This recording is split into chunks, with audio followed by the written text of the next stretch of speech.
Yang mulia Presiden Majelis Umum PBB, Yang mulia Sekretaris Jenderal PBB, Yang mulia para pemimpin negara anggota PBB. Hasil sidang Majelis Umum PBB ini ditunggu oleh masyarakat dunia untuk menjawab kegelisahan utama dunia.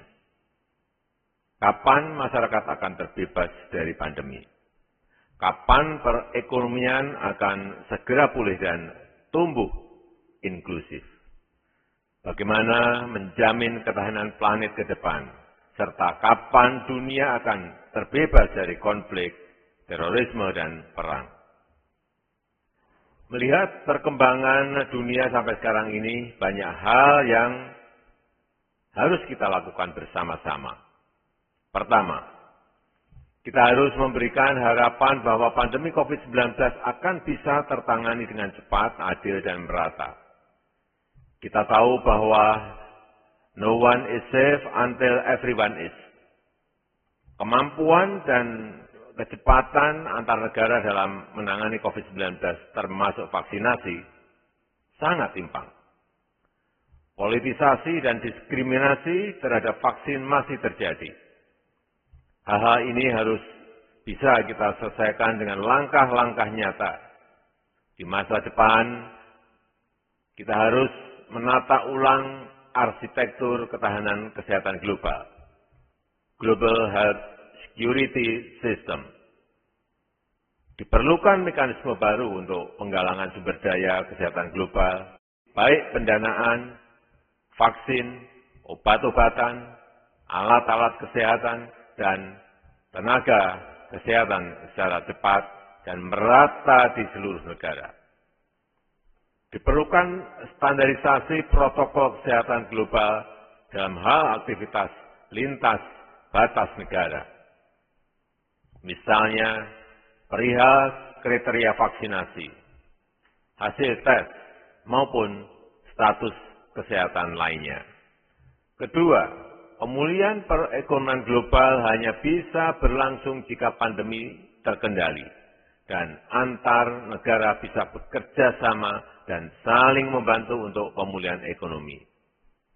Indonesia dan negara berkembang lainnya membuka pintu seluas-luasnya untuk investasi yang berkualitas, yaitu yang membuka banyak kesempatan kerja, transfer teknologi, peningkatan kapasitas sumber daya manusia, dan berkelanjutan. Ketiga, komitmen Indonesia terhadap ketahanan iklim, pembangunan yang rendah karbon, serta teknologi hijau sudah jelas dan tegas.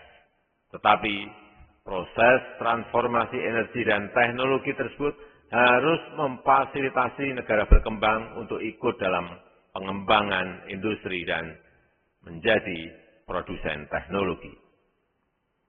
Pandemi COVID-19 mengingatkan kita tentang pentingnya penyebaran sentra produksi kebutuhan vaksin di dunia di banyak negara. Keempat, kita harus tetap serius melawan intoleransi, konflik, terorisme, dan perang. Perdamaian dalam keberagaman, jaminan hak perempuan, dan kelompok minoritas harus kita tegakkan. Potensi praktek kekerasan dan marginalisasi perempuan di Afghanistan, kemerdekaan Palestina yang semakin jauh dari harapan, serta krisis politik di Myanmar harus menjadi agenda kita bersama.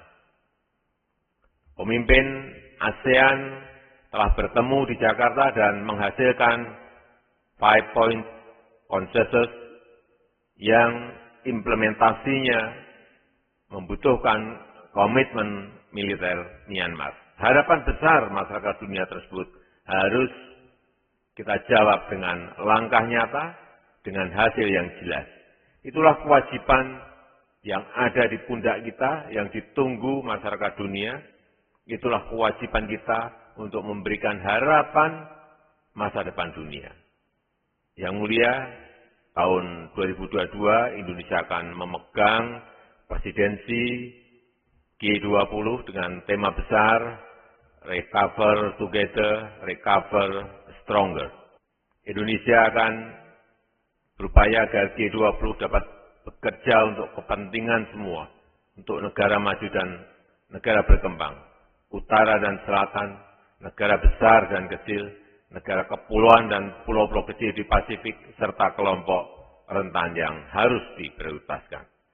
Inklusivitas adalah prioritas utama kepemimpinan Indonesia. Inilah komitmen Indonesia untuk membuktikan no one left behind. Ekonomi hijau dan berkelanjutan juga akan menjadi prioritas. Indonesia paham bahwa Indonesia memiliki nilai yang strategis dalam isu perubahan iklim. Untuk itulah kami terus bekerja memenuhi komitmen kami.